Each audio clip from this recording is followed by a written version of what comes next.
welcome to the Scuttlebutt Podcast. I'm your host, Brock Briggs, and this show exists to uncover the stories and tactics from the world's most interesting veterans at the top of their craft. This show will make you more informed about unique industries and careers, get you asking questions that challenge you both personally and professionally, and give you specific steps on becoming more lethal in your life and business. Today, I'm speaking with Hal Fischer. Hal is a former recruiter in the Air National Guard, a serial entrepreneur with several exits, and is one hell of a salesman. Expect to hear how Hal brought his sales expertise to build one of the first military career fair expos, which ended up being acquired by private equity. You'll get a discussion on when it's time to exit a company and how to suss out salesmen with malicious intent. Hal also breaks down his 5 steps of a sales process, the relationship between sales and marketing, and why the biggest thing you need to become an effective salesperson is overcoming fear of rejection. You can find this episode as well as the video version, transcripts, and written content to keep learning all at scuttlebuttpodcast.co. Please enjoy this conversation with Hal Fischer. I think the big thing on my mind today is perfectionism.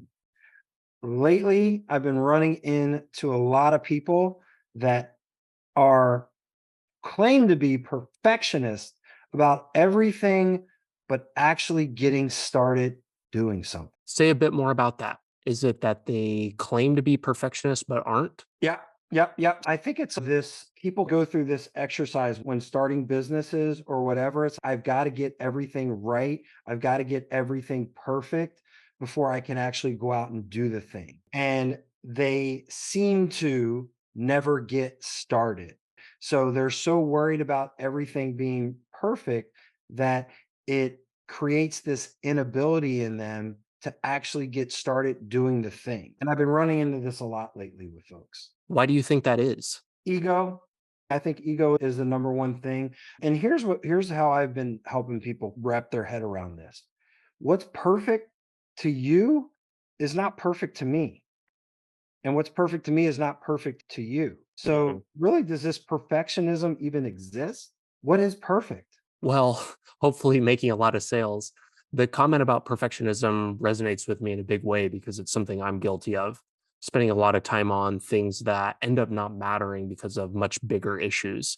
It's easy to spend time on branding and other minor things, but at the end of the day, if your product isn't good, you really don't have anything. Yeah.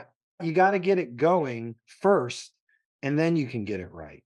But you got to get it going. Can't get it right first and then get it going. It doesn't work like that, especially in entrepreneurship. It does not work like that at all. And what you'll find out is as I talk, and how can I talk about this or know a lot about that? Because I am a former self-proclaimed perfectionist. I was the same way. I feel like the military, I blamed them for that, especially back to basic training, how everything needed to be perfect during your inspections and things like that. So I think a lot of people coming from the military and especially into entrepreneurship suffer from this. So let's put you in a coaching role here for a second. Let's just say I'm telling you that I need to work on my landing page for a couple more days and get that optimized before launching. What is it that you're talking to me and telling me to make that connection there? Yeah. Done is better than perfect, right? Because if you can't get the thing done, then you're never going to know that if it's going to work or not. So you got to get it out there. Listen, you don't decide perfection, the market does. And unless you can get your thing out there, the market will never get you feedback. So I believe a lot of people like to hide behind that I need to get it perfect before I get out because there's some fear, there's some ego in there about what if I get this out there and the market doesn't like it and I get negative feedback. That is so important. Like you say, it's fear, but it doesn't really necessarily feel like that in the moment. It's like you're hiding what you actually think will come from the launch.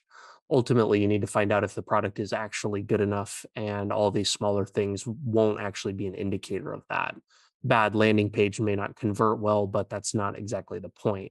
You need to sell something to see whether or not it's going to actually connect and then come back to the drawing board if necessary. If you never get it started, then there's no risk, right? Like you haven't any risk and you can just sit back and be like, oh yeah, I'm working on getting my thing out there, but I got to get this and this. And it's not until you actually get it out there that now that there's risk in your reputation because I did this thing and I got this thing out there. And now there's all these expectations of what's going to happen next. But if we can sit back and just be, hey, I'm getting ready to get ready, not it's not out there yet, then there's no expectations out there that we have to meet within ourselves or within others. This is so tough to grapple with, especially for junior entrepreneurs, myself included in that bucket, because you look around at the people ahead of you and you see people who are kind of like seemingly have it all figured out that are working on nuts and bolts types of issues, which makes me think that that's what we ought to be working on. I kind of recently experienced like that sales breakthrough process when somebody offered to buy something from me, which kind of did the work for me. But it made me realize that I hadn't actually sold anything to anybody. I haven't exchanged money with another person, which is really the ultimate test of whether you have something that's worth selling or not. Yeah, 100%. Tell people the same thing when I coach folks. It's go out and sell the thing and then figure out how they're going to actually pay you. But Mhm. guess what? You don't have to figure out how it's going to pay you if nobody's buying. We're going to get into a bunch of your entrepreneurial ventures over the course of the conversation. I'm super excited to dive into these. I think it would be best if you gave me a little bit of a high level overview on what gets you here. Maybe take 2 to 3 minutes and try to cover as much as you can in that time. Sure. Spent 10 years in the Air Force, all different components of the Air Force, from active duty to guard to reserve. And my last assignment was as a recruiter. Loved it. Thought I would do that for the rest of my career. It's always what I wanted to do from the minute I signed up in the military with my recruiter was to be a recruiter, and he set me on that path and I made it happen. Long story short, my career was cut short at 10 years because my dad had a roofing business that got into some financial trouble. So I had to leave the military and go help my dad with his roofing company. So myself and my sister actually restarted the roofing company under a different corporation, took the name and everything else from him, and then rebuilt that company. 2 years later, my dad still would not leave that company. We were so much alike that I knew that one of us had to go and it wasn't going to be him because even though I had restarted the business, it was his baby from the beginning. So I decided to leave, went back to my roots in recruiting. Instead of now putting people in the military, I was taking people out of the military, putting them into corporate jobs, which I absolutely loved because I got to stay connected with the military community. This is back in the early 2000s when there wasn't a lot of companies out there doing that. There was probably only 4 or 5 companies at the time that were actually helping military veterans get jobs. I know there's a lot more now, and that's great to see. Wind up becoming an entrepreneur inside that company and starting my own company inside that company with the help of the company that I was working with. We were able to build enough value in that company that wind up selling it back to the partners that helped me start it to become a partner in the larger corporation. We had a private equity firm come in, buy us out. So it was a really nice exit. So I got to exit 2 companies in about a year. So that was really cool. And then I got the entrepreneurial bug and I was like, hey, I know how to do this now. I know how to build a company. I know how to sell it. That's what I want to do. Went invested in a couple other companies. Some were winners, some not. Got into consulting, which a lot of people do after they exit businesses. Started helping other companies grow, everything from oil and gas to software to technology to pharmaceutical. Started doing a lot of sales and marketing consulting. And then over the last 10 years, started doing coaching. So started selling coaching programs for digital marketing, for real estate, for social media marketing, and was a partner in one of those companies most recently, and then had the opportunity to get a buyout on that company. And then most recently started a sales training company to where I work with digital marketers and agency owners and help them build and scale their sales within their company.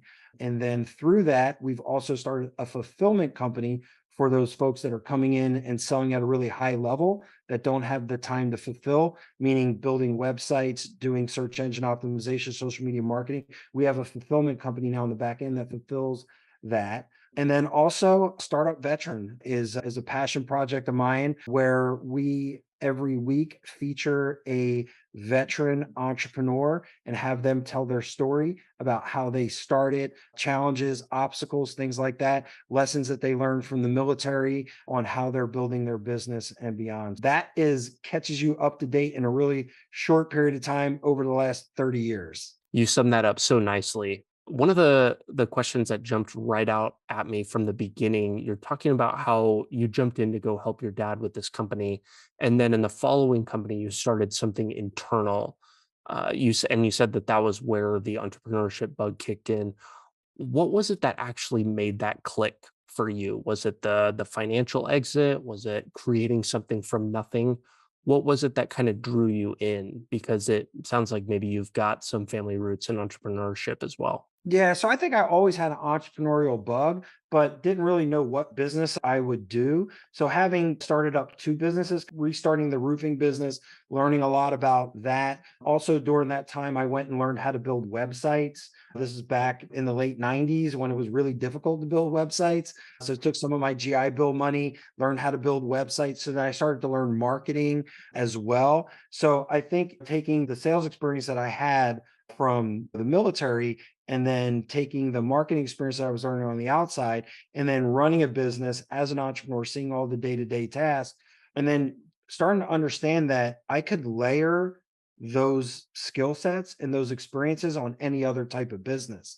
So then going back into recruiting and seeing how it worked in a civilian level, and then starting a company inside there from not from necessarily from nothing, because with my dad's company, I had a foundation for what he did with the roofing business. Same thing when I was working for this recruiting firm, I had the foundation of what they've done and I had all the support elements and things like that. Knowing that and then getting a crash course on really quick on starting, building, scaling, and then selling a business all in a really short period of time. I was just like, this is a lot of fun. It's exciting. It never changes, right? Like there's always something going on, always something to do. And then just looking at everything on the outside, there's so much opportunity out there.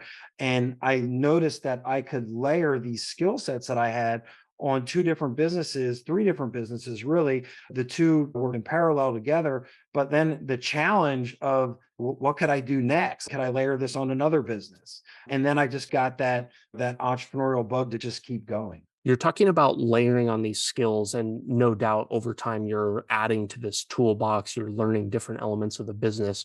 But if you were to pick maybe one or two of those things that you brought to the table in these organizations, what do you think that those would be? It was sales and marketing, combining them both. And that's when I noticed that a lot of companies weren't doing that. Like sales and marketing back then, they weren't really talking together, right? And marketing is like the front of the funnel. Like, how do you get your brand out there? How do you get customers to find out about you so that they can get inside of your sales funnel, whatever that is, to go ahead and wind up buying the thing? And then sales is the end. It's a byproduct of really good marketing that will lead to make it a much more easier in sales.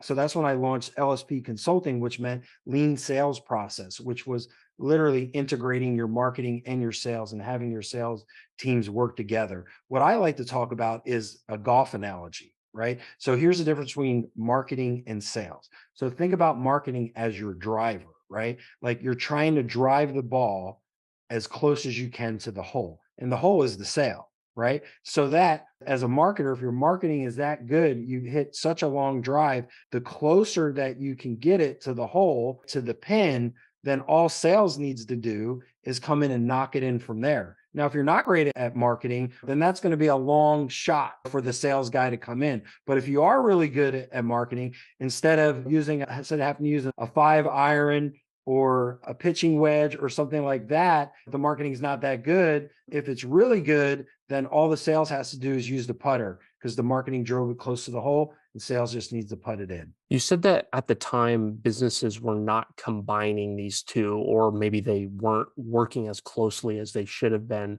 What was it that you would go into these companies in a consulting capacity and do right away?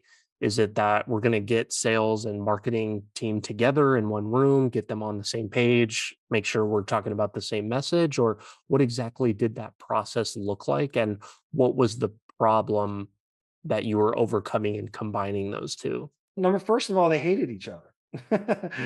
Marketing hated sales, sales hated marketing because they would just blame each other. Sales isn't closing any deals, that's because the marketing leads suck. And if sales isn't closing deals, the marketing teams, the sales sucks. And it was this constant back and forth. And you had to get them all together. Like you guys are on the same team. And I had to give my golf analogy with the driver and the putter. Marketing is the driver, sales is the putter. This is how you guys are going to work together. And then it was a matter of implementing different systems so that we could actually start being transparent among both divisions on what was actually happening, right? So the feedback was really important. So if marketing was driving a certain amount of leads, then sales, if the leads sucked, then they need to tell them why they did, right? And what they, and then marketing could change their marketing or where they're marketing at or their message or whatever, but they got to know what they're doing. And then if the sales isn't it aren't being closed on the other end, marketing needs to know that. What is it about those leads? Is it where they're coming from? Is it are they falling through some part of the funnel? And this is where technology really became important. We were starting to implement Salesforce CRM into a lot of different companies, and they had a thing called lead scoring, where you could tell as a lead came through, where did they go? You sent a piece of content, did they open it? They would get a point for that. Did they click? They would get 2 points for that. Did they schedule a call? They would be. So we started to create this lead point system to where they knew that we were sending them 5, 6, 7 point leads, 8, 9 point leads, whatever it was, and 10 obviously being the best. So that the salesperson knew how far along this person was and what type of potentially education that they had to do about this company's product or service, more or less based on the score. Number one, getting them in the room to talk together. Number two, getting them to understand we're all on the same team. Number three, we've got to communicate. If you're not getting it, you need to let me know. I need to let you know what I'm doing. You need to let me know what you're doing, right? And then the last thing was creating this score system so that we could actually visualize where people were in the process and how likely that lead would be to close. So then we could see, do we have a marketing problem? Do we have a sales problem? Sometimes we're getting 8, 9 point leads and they're not closing. Now we got a sales problem. If we're only getting leads in the 2, 3 score, now we've got a marketing problem. So to be able to identify what area that we have to work on rather than playing the blame game. So it not only helps with the overall brand messaging of the product in terms of making sure that the salespeople are hitting the same points as the marketing team is in product, but it actually helps you with attribution. So, how has that process changed? This is obviously some time ago. How has the technology or maybe other factors changed the relationship between sales and marketing in terms of where we are in the market today? I think it's been these kind of lead systems. Marketing is general, content marketing and social media and things like that. There's so many people are out there doing research about your product or service before they even buy it. That's all marketing, right? Making sure that you have the right things on your website, you're putting the right content out, the right social media, the right reviews, those things like that. And knowing that's marketing does that to support sales because buyers now are more educated than they've ever been before. So you better have a solid marketing department out there that is putting that kind of stuff in the marketplace because buyers are going out there to look at it. And now, really, sales, there's statistics that say that 80% of people have their mind made up whether they're going to buy or not before they even talk to a salesperson. So this is marketing, right? Whether it's a good driver or a bad driver, it could be 80% bad marketing, 80% good marketing, right? And then the salesperson only have to do that 20% to get them over the top. Now, sales is different. We're just talking about industry here. Sales, this could be different for any type of company, any type of deal structure, things like that. But you're always going to need marketing, and even larger scale deals, even more going to have to rely on your marketing than sales, in my opinion. That's an interesting insight. I'm sure it's been insane to watch how the internet has changed how these roles interact with one another. When everyone has access to the same information, that differentiation becomes a critical piece of getting that customer over the line when you've got lots of products essentially offering the exact same thing. One of the questions that I had looking at your career, you've been a part of a lot of businesses in the early days. How do you think about what problem you want to work on? What is worth putting your resources behind? Yeah, I think finding something obviously that you're passionate about, I think is important. Steve Jobs talked about this, right? Working on like your great work or what is that going to be? And that's going to be different for everyone. But what I can tell you for me, it's always been the businesses that I've gotten involved with have always been passion led. So it's been led by a that I had, first of all, for that market. And then second of all, for finding a problem and solving a problem in the market. And when I'm able to put those two together, I'm able to put my passion together with finding a problem to solve in the marketplace, then those have been winners. But the ones that have been losers are when I didn't really follow my passion but maybe I did find a product market fit out there, but I just really wasn't that passionate about it. And that's just for me. And I think it's different for everybody else out there, depending upon what your background is and your experiences. And now, being more later in my career, I have certain things that I want to work on. I have a limited amount of time, just like everybody else does. So I might as well be working on my great work. And that my great work is things that I'm passionate about and markets that I feel that I can solve a problem that exists there. I think particularly when it comes to entrepreneurship, you hear a lot of differing opinions about what you should start or what you should be doing with your time. There's a large camp of people that will say just find something that you can get traction on and run with it. That passion piece you mentioned really comes into play when things start getting difficult because you need to care enough to persist through that difficulty. I'm imagining that some people can, but it just maybe makes it easier. Would you maybe recount this story of building the Veterans Career Fair Expo? I want to hear a little bit about the backstory of that and why that was a problem worth solving. Yeah, back then I was working for a contingency recruiting firm. So helping military people was the business model. And then finding jobs for them with corporations that would pay you a recruiting fee, a contingency fee. And most of the time that's about 30%. 30% of that person's annual salary. So if the company's going to pay a person $100,000, then the company pays 30% as a recruiting fee to the firm. So that's $30,000. So a lot of larger companies have budgets built in for paying contingency fees and things like that. But then there's the majority of companies that don't. They don't pay fees, they don't have budgets for that stuff. But what I realized was a lot of them went to job fairs and they had budgets for job fairs. They just didn't have budget for contingency and they wanted to hire military. So that's the problem that I saw like in the corporate sector. That's where the opportunity was to make money. And obviously, as a business, you want to make money. So it's like, hey, wait a minute, there's all these companies, they want to hire military people, but they don't pay contingency fees because they don't have budget, but they have job openings and they want to hire military. Okay. So that's a problem that exists over there. Okay. Now, the other problem that I saw was in the military recruiting sector, to whereas the majority of the people that we were placing that companies would actually pay fees for were junior military officers and technicians, which we all know is a very small part of the military. So I like to think it was maybe 20%. So we're looking at an entire military pool of people that get out every year, over 200,000. And we're saying now our total addressable market there is only about 60,000 people. So what about the rest of them? Right. So if we looked at it as a large in our TAM, it's a much larger market of people that are getting out of the military that want jobs, but we can't place those guys because corporations won't pay fees for them. They won't pay fees for mid-level managers or that sort of thing. But you know what? These other companies will.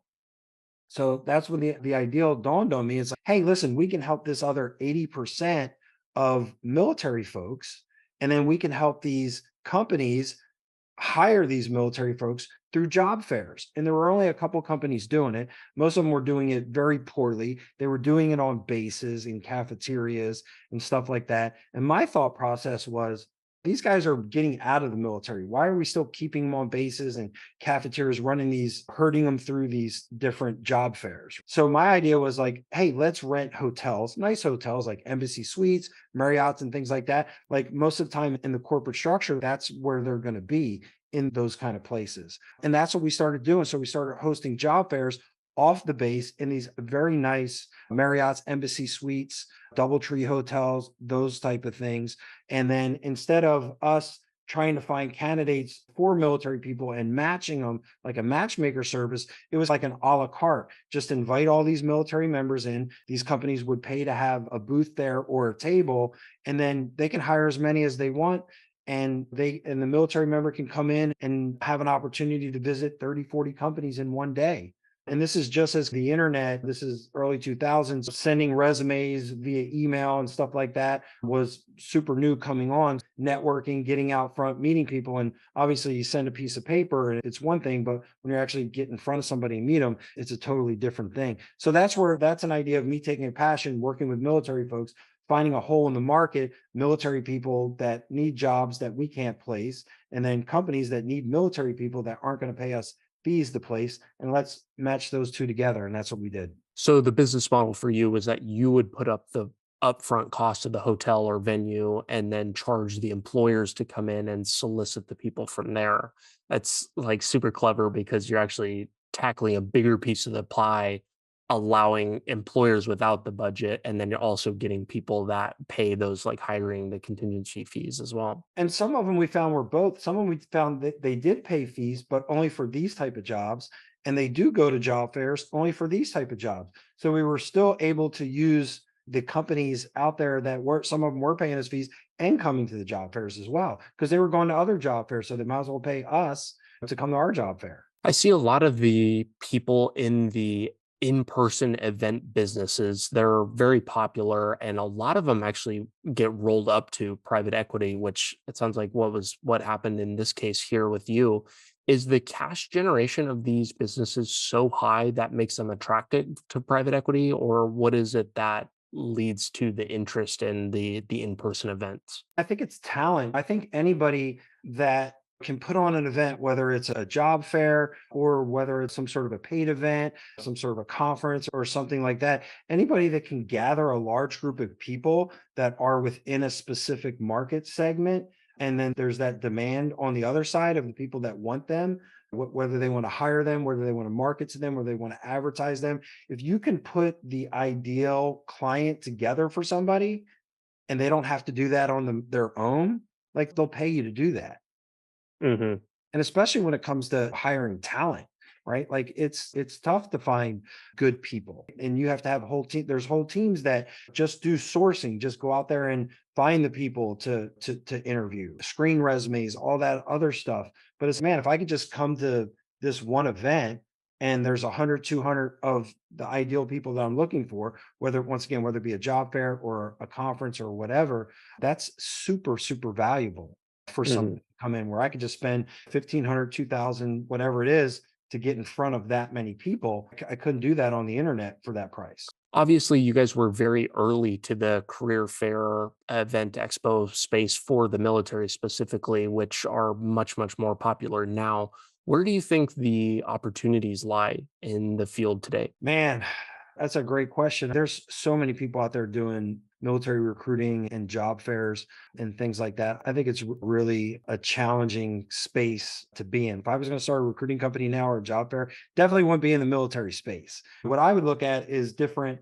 First thing I do is go to the old Google or the Chat GPT and look for emerging industries. Where is the need going to be over the next 5 or 10 years? That's how you've got to think about this stuff. What are going to be those jobs that are going to be created, that are going to be in demand? And I would try to put something together around that if I was to go into the space. Do you think that the vet transition space is overly saturated now? Yeah, there's a lot of resources and that's great. It's great to see it. Obviously, if there's a lot of businesses out there, it must be very profitable for people, right? Because at the end of the day, like we pay the government a lot of money to do it and they don't do it.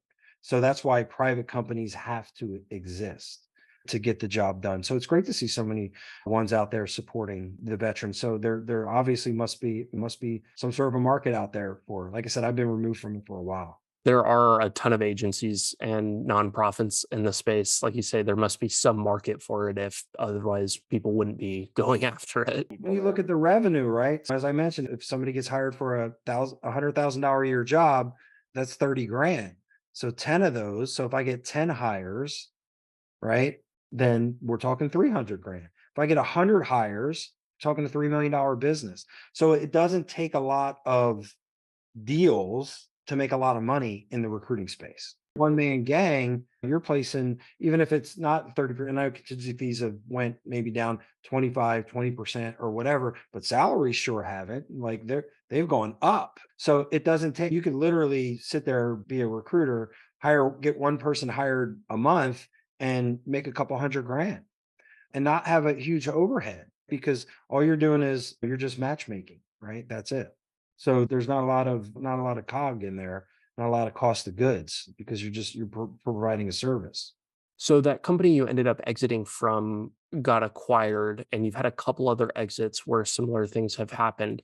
Have you thought about exactly when it is the right time to exit a business? Yeah, one philosophy I have, it's never too early. It's only ever too late.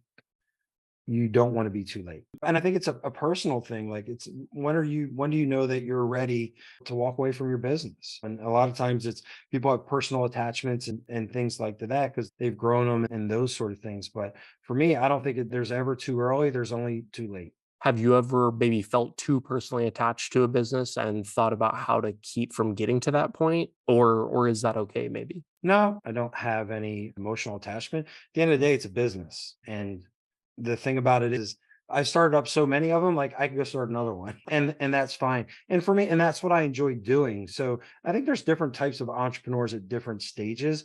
I'm more of kind of your startup entrepreneur. I like to get the business up and going. And I got about a 2 to 3 year at best shelf life before I'm looking to move that on because as a business grows and puts more layers in, hire more employees and things like that. It's a different skill set. There's a different skill set in being a CEO of a business that's under 10 people than being a CEO that's running a business that's over 100 people. It takes a different skill set. It's really rare to see people like Jeff Bezos of Amazon and Mark Zuckerberg of Facebook who have founded companies, right? And went all the way through growing those businesses and taking them public. Like it's a different skill set. Like you've got to learn it. Like and you're not going to learn on the job either. So you better have some good mentors, some good board members, good investors, those sort of things. But it's very rare to see somebody go from startup all the way through to exit a business over 10, 20, 30 years. Do you think that some self-awareness about what type of person you are is maybe helpful in deciding where you fit into the entrepreneurship wheel? Maybe whether or not you're the type of person to go and start something yourself. Maybe you join a company when it's already got 10 employees. It's kind of they've already got the first problem solved, or it's about growth. How do you think about where to insert yourself? Yeah, self-awareness is big in anything that you do. And it's tough because ego gets in the way a lot of times. I think that having that self-awareness is vitally important. And I think also knowing that the people that you have around you as well, and as you're hiring and bringing people into your company, making sure that you understand those type of persons. And Jim Collins, Good to Great, one of my favorite books of all time, always talks about getting people on the bus. You got to get the right people on the bus, get the right people into your business, but then you have to know the right seats to put them. And I think that's one thing that I prided myself over the years is being really good at spotting talent, hiring talent, and putting them in the right seat. Mhm. I think that's really important as an entrepreneur. But all that comes from self-awareness as well. Being aware enough about yourself can make you aware of some of the other characteristics and things like that within the people that you're bringing on in your company. What exactly is it that you have been optimizing for in like life slash business? Obviously, you must love this for staying on the hamster wheel for so long here. Yeah, this is what I do. Like, I don't collect baseball cards anymore. I don't play football or baseball anymore, which were my hobbies as a kid growing up. I don't like to ride motorcycles through the countryside. I don't collect anything anymore. Like, this is what I do. So this is like my hobby. I believe in an integrated life to where you can integrate all the things into your life. So you don't have to stop and do this, don't have to stop and do that, don't have to stop and that. And this has just been an integral part of my life, and it's just integrated with all aspects of my life. So I don't even consider it like work. Like people are like, oh my gosh, you work all the time. I'm like, really? I feel like I hardly ever work. And when you love what you do, you never work a day in your life. You can tell someone's deep down that path when they start listing off hobbies and you see that overlap between those and work there. That's for sure. It's all kind of one bucket. I think that that's aspirational for people. I think people shy away from blurring those lines, maybe unaware of the fact that you can like actually enjoy what you do. I think that that's possible. A lot of people I feel like don't think that that is a thing. And I vehemently disagree with it. Work does not have to be a, sentence to be miserable, that's for sure. I want to shift gears a little bit here. We started to touch on some of the sales stuff at the beginning. You're obviously prolific with sales, maybe going back to your recruiting days at getting people into the military to come serve our country.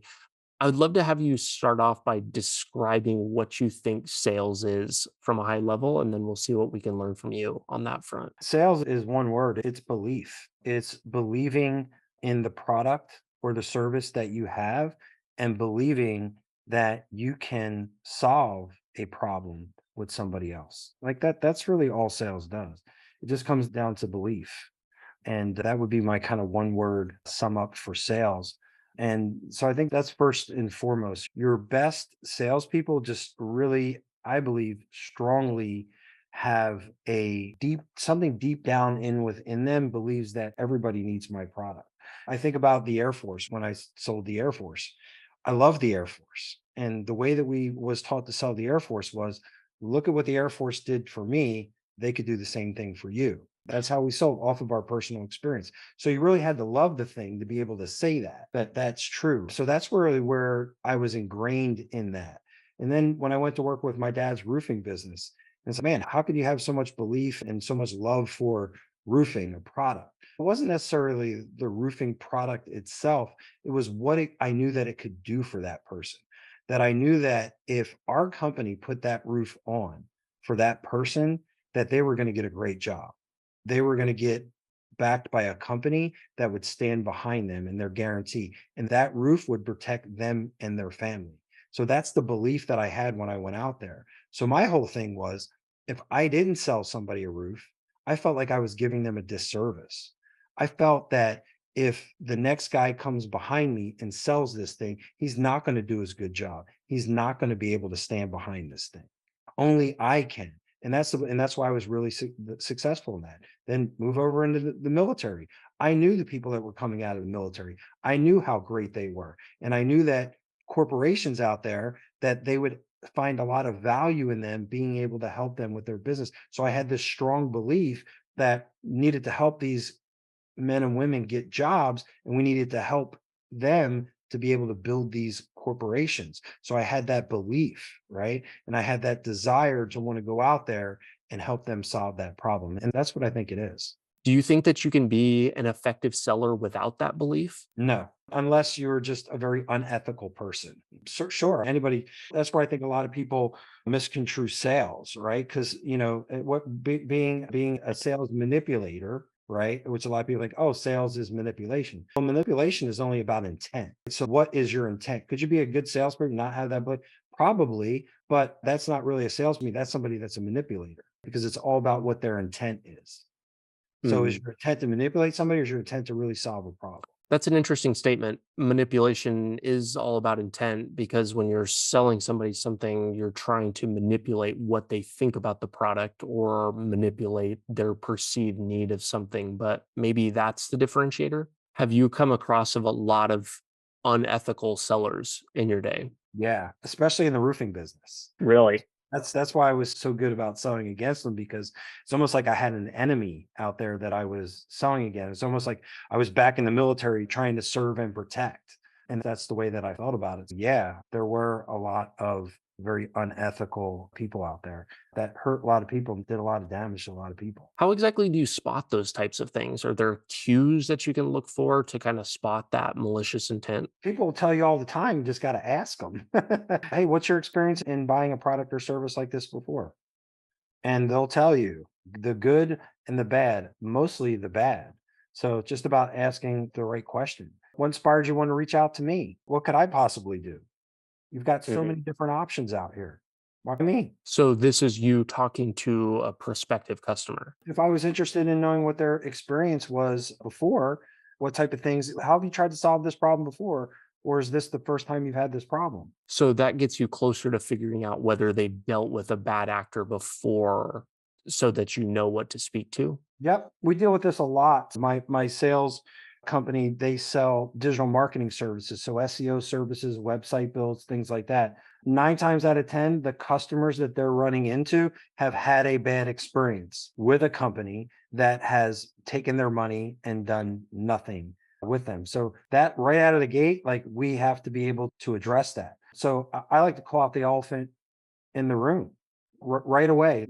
I know that elephant is hiding somewhere in there because I could tell by looking at this person's website or looking into their metrics and things like that. Somebody, chances are, have been doing something here before. So let's call it out in the room. What's your experience been with guys like me? So you're just trying to get out in front of what the customer may already be thinking. Yeah, you got to get out in front of it because you don't want them to sit there the whole time thinking a certain way and you're not asking the right questions to pull those things out and they still have that perception that you're just like everybody else.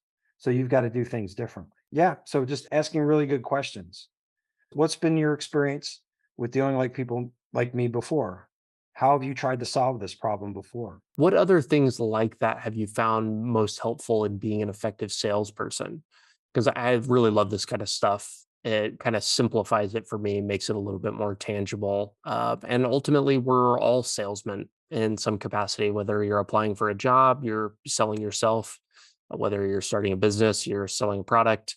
We're all in that game. I think having a process. I think it's the number one thing that I see with most companies that I work with.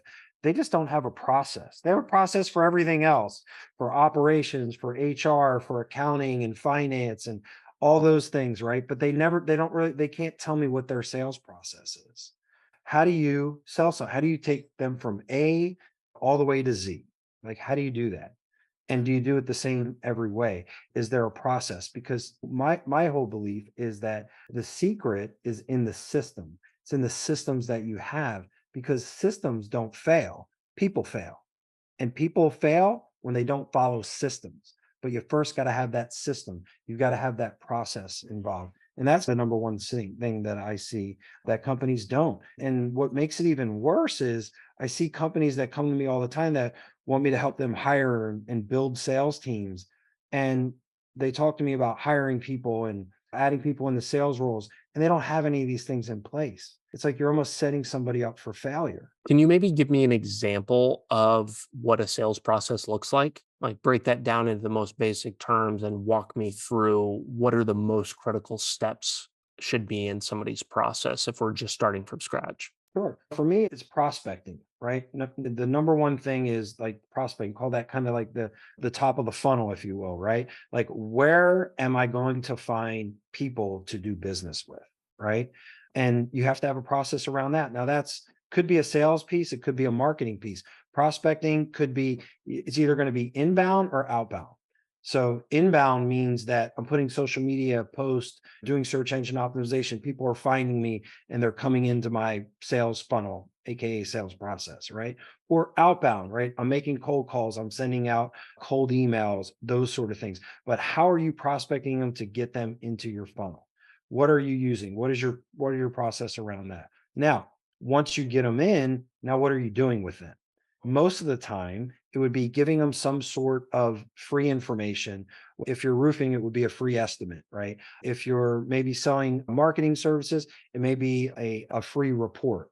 If you're selling anything else, it would be some sort of analysis or something like that. But giving them something free so that they can learn a little bit about your service, about your product, what it is that you do. Free samples, right? You see this at the mall in the food court, constantly handing out free samples. That's a sales funnel, right? That's a sales process. They're handing out samples to get people that are interested and then making the ask that, hey, did you like that? Would you like to move to the next step? And then the next step is normally some sort of a discovery call. We call it a deep dive as well, where we're finding out about problems, challenges, things that they are having going on in their business that they may need our solution for, right? And then that's what we're doing with that. That's a brief call. And then it's, let's take all that information and let's take it back and put it together in some sort of a proposal that we can send to them, that we can go over with them, that talks about, hey, you got this problem. Here's how we can solve this problem. Okay. Then we send them out a proposal. And then next thing we move is to a closing call to where we're going to ask them for the sale, which by the way, where most salespeople fail is the very end, asking for the sale. So we're going to go over the proposal. And at the end, if we think that we have the solution that can fix their problem, then we're going to ask for the sale. You said that most salespeople drop the ball right at the 1 yard line. Do they not just ask, or what is the critical miss there right at the end? Fear of rejection. They're already thinking in their head, right? Oh, maybe the proposal wasn't good. Maybe they weren't that into it. Maybe we don't have what can fix their problem. What are they going to say? Maybe they think the price is too high, right? They're doing all this mental exercises in their head about what they think a prospect's going to say.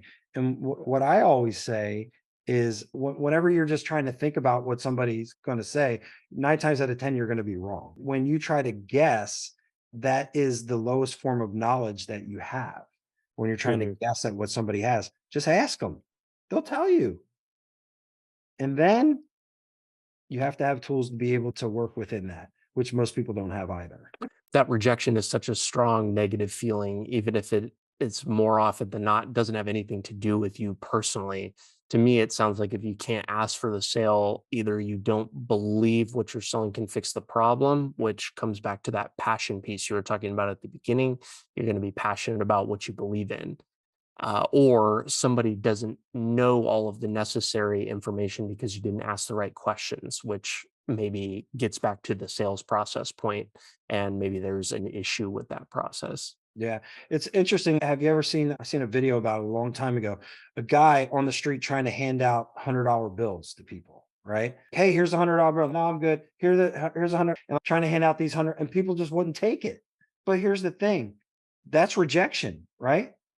Nope, I don't want the $100 bill. But guess what? At the end of the day, he still has a $100 bill. Is that $100 bill any less valuable because the person said that they didn't want it? At the end of the day, it's still a $100 bill. It's still valuable. The same thing with your solution when it comes back. If you have that belief in it and the person rejects it, you still know that this is the solution. I still got the $100 bill. I got the goose that lays the golden egg. And if it ain't for him, then maybe it's for somebody else.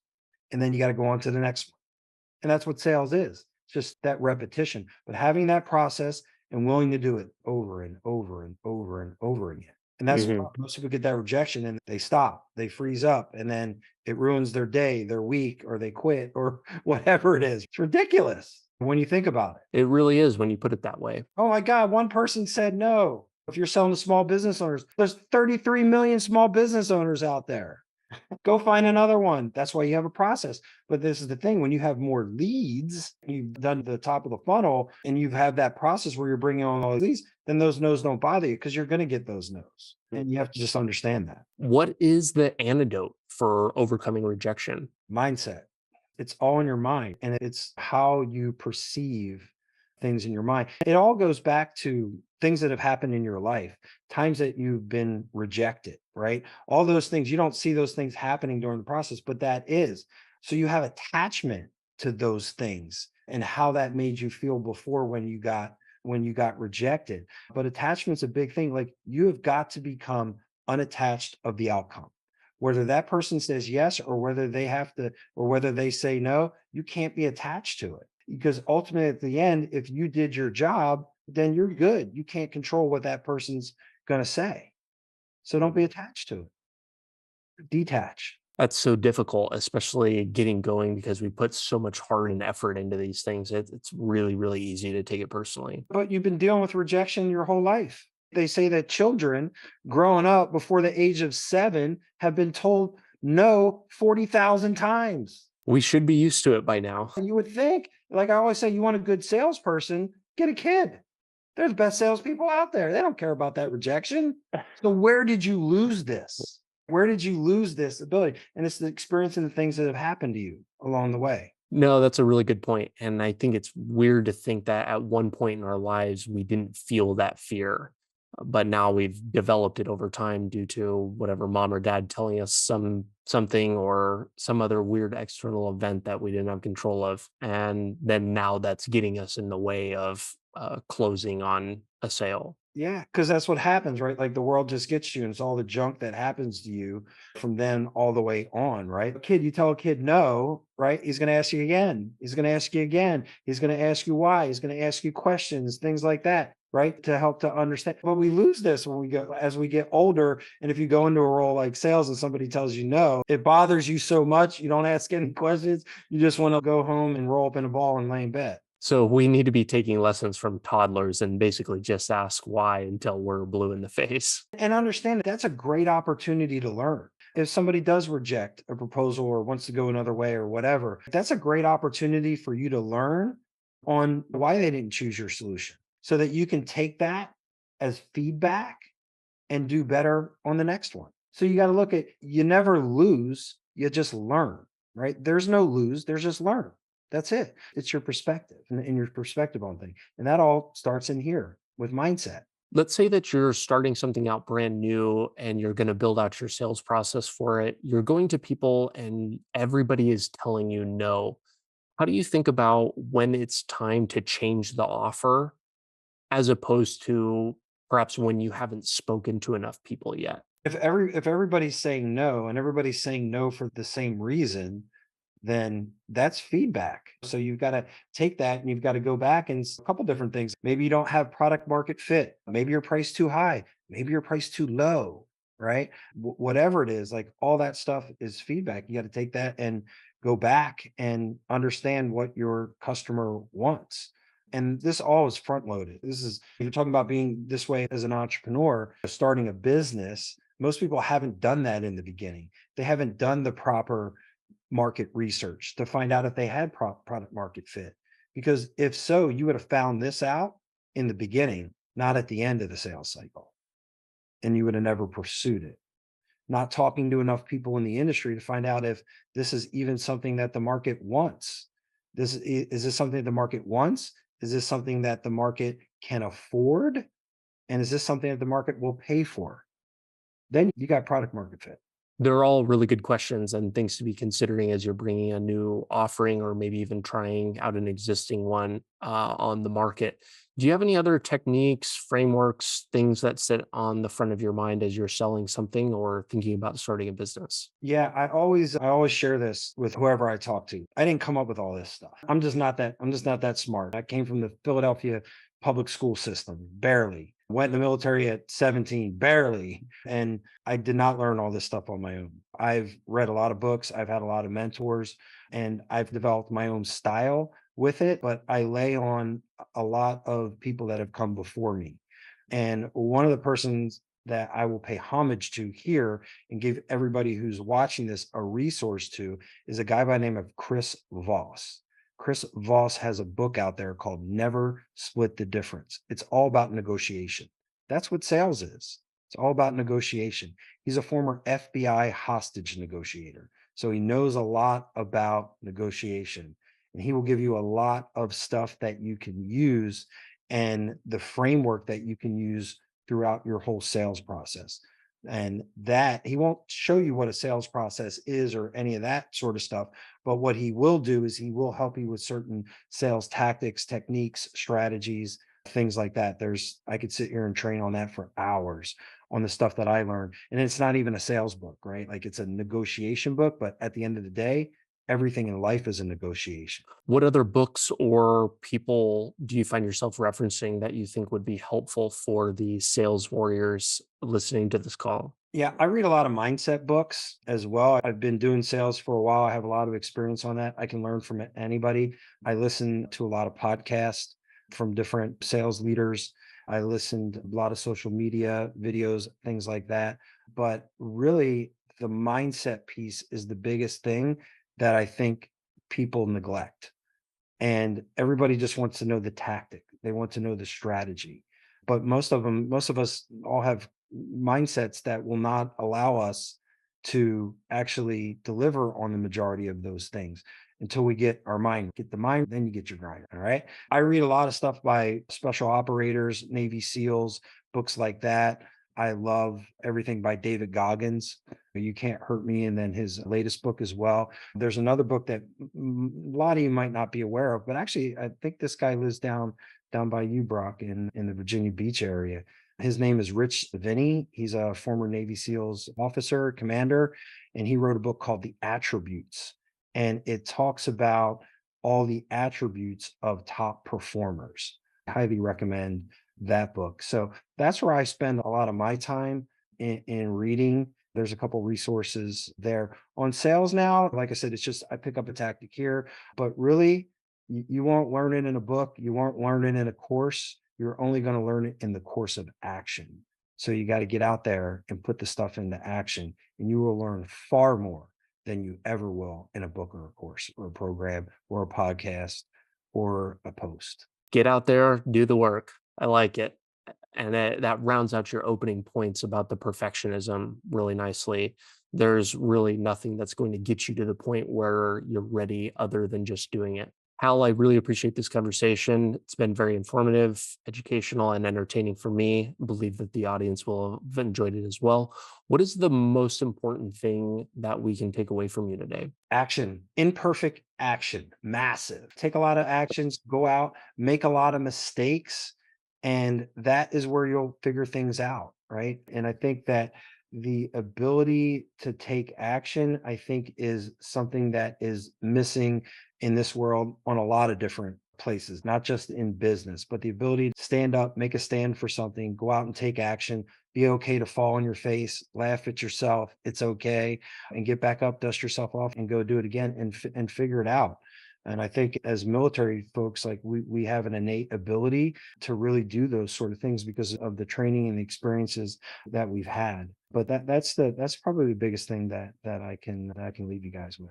What can myself or the audience do to be useful to you? Read our newsletter, Startup Veteran. I'm really excited about that. If you guys have learned a lot from me, I have a bunch more, dozens of more veteran entrepreneurs that you can learn from, because that's why I started the newsletter, was to have military veterans tell stories about their entrepreneur experience, because I'm not the only resource out there. There's close to 2 million veteran entrepreneurs out there building businesses. They're building businesses, they're doing great things, they're hiring other veterans, they're having a lot of success. And in our newsletter, Startup Veteran, they want to share that experience with you. So you can learn from these folks. You can learn from people that were in your same branch, in your same rank structure, wanting to get into a certain sector of business that you did. We have dozens of articles, different industries, and different people with different backgrounds. But the one thing that we all share in common is that we were all veterans, and we all went out there and got started with something. And that's what Startup Veteran's all about. I'll be sure to include your links and the latest startup veteran in the show notes. Hal, I really appreciate your time, man. Thank you so much. Yeah. Hey, it's been great, man. Had a lot of fun. Thank you so much for having me on. It's been a blast. Thanks so much for tuning in today. Your listenership helps me better educate people like you and the rest of our nation's military, both past and present, on building a successful life outside of military service. If you're looking for more ways the top vets are leading more effective lifestyles, building businesses, and using the resources designed specifically for you, press here for a selection of some of the best clips. Be sure to like this video and subscribe to the channel to stay up to date, and I will be talking with you soon.